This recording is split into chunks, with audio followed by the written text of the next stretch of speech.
வணக்கம் நண்பர்களே. பிருகு ரேவதி அப்படின்னு வெள்ளிக்கிழமை அன்னைக்கு நடக்கிறது. இந்த பிருகு ரேவதினா என்ன அப்படின்னு பார்த்தோம்னா, பிருகு மகரிஷி அவருடைய மனைவி ரேவதி இவர்களை பற்றின ஒரு கதை. அப்போது பிருகு மகரிஷி பிரம்மாவுடைய மனஸ்புத்திரர்களில் ஒருத்தர். அவர் ஞானம், தவ வலிமை, எல்லா சக்தியும் உள்ளவர். அவருடைய மனைவியின் பேர் ரேவதி, புனிதவதி, பக்தி சந்தை மிக்கவள். இவருடைய வாழ்க்கையில் நடந்த சம்பவத்தை, பக்தி, பொறுமை எப்படி நம்மளை வாழ்க்கையில் தியாகத்தின் மகத்துவத்தை வெளிப்படுத்தும் அப்படிங்கிறத காட்டுவது தான் இந்த பிருகு ரேவதி என்ற முக்கியமான நாள். இதை அனுஷ்டிப்பதனாலே நமக்கு பரிகாரங்களாக பலன்கள் உண்டாகும் அப்படிங்கிறது புராணங்களில் இருக்கக்கூடிய ஒரு விஷயம். அப்போது பிருகு மகரிஷிக்கு என்ன பிரச்சனை வந்தது, எப்படி இந்த பிருகு மகரிஷி ரேவதி அப்படிங்கிற இந்த பெண்ணினாலே வரக்கூடிய அனைத்து விதமான பலன்களையும் பெற்றார் அப்படின்னு பார்ப்போம். ஒரு காலத்திலே தேவர்கள் மற்றும் முனிவர்கள் கூடியிருந்த போது பிரம்மா, விஷ்ணு, சிவன் யார் உசந்தவர் அப்படின்னு ஒரு கேள்வி வந்தது இல்லைங்களா? அப்போது யாரும் ஒருத்தர் தீர்வு சொல்கிறதுக்கு ஒரு ஆள் வேணும், ஜட்ஜு வேணும். அவங்க என்ன பண்ணுறாங்க, இந்த பிருகு மகரிஷியை ஜட்ஜாக நியமிக்கிறாங்க. பிரம்மாவை சோதிக்கிறதுக்கு போகிறார் பிருகு மகரிஷி. அப்போது தான் வந்ததை கூட கவனிக்காமல் சரஸ்வதியோட ஏதோ பேசிகிட்டு இருக்கிற மாதிரி இவர் நோட் பண்ணுறார். பார்க்குறார், என்னை கூட கவனிக்காமல் நீ பேசுகிறேன்னா அப்போது உனக்கு சிந்தனை இங்கே இல்லைன்னா நீ எப்படி ஜனங்களை பார்த்துப்பேன்? அதனால் ஜனங்களும் உங்கள்கிட்ட எந்த விதமான கோரிக்கை வைக்க வேண்டாம், உனக்கு ஒரு பெருசாக கோயில் வேண்டாம் அப்படின்னு ஒரு சாபத்தை கொடுத்துட்றாரு. ஒன்னே பிராமணர்கள் எந்த யாகத்திலும் ஆவாகனம் செய்யாமல் கடவுது அப்படின்னு சொல்லிட்டார். பிரம்மா தகச்சு பண்ணிட்டார். சிவன் கிட்ட வர்றார். சிவன் கைலாயத்துக்கு போனால் அவரும் பார்வதியும் ஏதோ பேசிட்டு இருக்கிறத பார்த்தார். இங்கேயும் அவருக்கு கோபம் வந்துச்சு.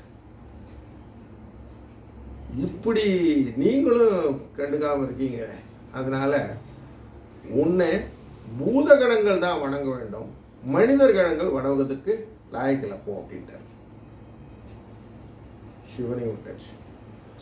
விஷ்ணு கிட்ட வர விஷ்ணு என்ன பண்ணுறாருன்னா கண்ணை மூடின்னு இருக்கார். இவர் நினச்சிட்டு தூங்குறாரு நினச்சி காலால் எத்திட்டார். விஷ்ணு கண்ணை திறந்து பார்த்து கேட்ட கேள்வி, ஐயா முனிவரே, என்மேல் கால் பட்டதால் உன் காலுக்கு காயம் ஏற்பட்டதா பார்க்க வேண்டும் அப்படின்னு கருணையோடு கேட்கிறாராம். உடனே பிருகு முனிவர் சொல்கிறாரு, உன்னுடைய பணிவு மற்றும் கருணை இதுதான் ரொம்ப சந்தோஷமாக இருக்குது, அதனால் எல்லா தெய்வத்திலும் நீயே உயர்ந்த தெய்வம் அப்படின்னு அவர் ஒரு முடிவு வரார். இப்படி முடிவு பண்ணாரும் ஒரு புராண கதை. இந்த கதையோடு தொடர்புடைய இந்த ரேவதி அப்படிங்கிற மனைவி, இவர் பத்தினி. இந்த அம்மா இவர் காட்டுக்கு போய் தவம் பண்ணுறதுக்கெலாம் போகும்போது இந்த அம்மா இருக்கிறாங்க, வேலையை பார்த்துட்டு இருக்கிறாங்க. அப்போது ஒரு ராஜா வந்து நான் உன்னை கல்யாணம் பண்ணிக்கிறேன், அவர் தான் அங்கே போயிட்டாரு, ரிஷி போயிட்டாருன்னு சொல்கிறான். இல்லை அதெல்லாம் கிடையாது, நான் இருப்பேன்னு சொல்லிட்டு இருக்கேன். தவ வலிமையில் திருப்பி வந்து பார்த்துட்டு இந்த மாதிரி ஒருத்த வந்தாரே அப்படின்னா, ஆமாம் வந்தால் நான் இந்த மாதிரி அமைச்சுட்டேன் அப்படின்னா, இருந்தாலும் உனக்கு அழகாக இருக்கேன், இந்த அழகுனால தான் இந்த பிரச்சனை, உனக்கு அழகெல்லாம் போட்டோம் சொல்லிச்சுட்டார். இந்த மாதிரி அதை பற்றி கவலைப்படல, சந்தோஷமாக அவன் பாட்டு வேலை செஞ்சுட்டு இருக்கான். அவடு தர்ம பத்தினியாகவே தன்னுடைய காரியங்களை செய்து கொண்டிருக்கிறார். பக்தி, ஸ்ரத்தை, நேர்மை எல்லாம் பார்க்குறார்.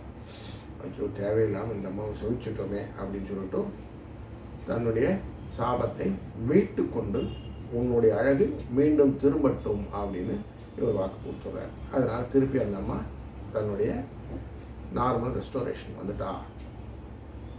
அப்போ நேர்மை, பக்தி, தர்மத்துடன் இருப்பவர்களுக்கு நல்ல ஒரு காரியங்கள் நடக்க வேண்டும் அப்படின்னு விஷ்ணுவை பணிகிறார்கள்.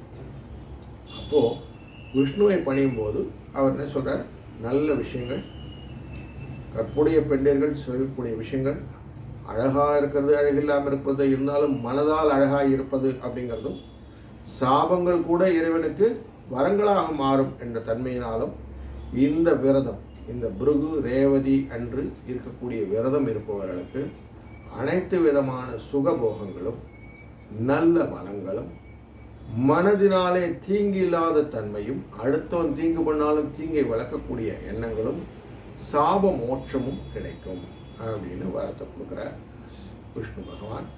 அந்த விஷ்ணு பகவானின் தன்மையினாலே இந்த பிருகு ரேவதி என்ற இந்த நாளிலே பெருமாளுக்கு துளசி மாலையை சமர்ப்பித்து அவரிடம் நாம் மோட்சகதியை வேண்டுவதும், பக்தி ஸ்ரத்தையுடன் இருக்கக்கூடிய மனதை பெறுவதற்கும், நம்ம வாழ்க்கையில் எந்த விதத்திலும் க்ஷண நேரம் கூட அவனை மறக்காமல் இருக்கணும்னு எண்ணத்தை கொண்டு வரணும் அப்படிங்கிறதான் இந்த பிருகு ரேவதி என்ற நாளின் புண்ணிய நாளின் தன்மை. அப்படி புரிந்து கொண்டோம்னா இந்த நாளுடைய விஷயம் புரிஞ்சிச்சு இல்லைங்களா?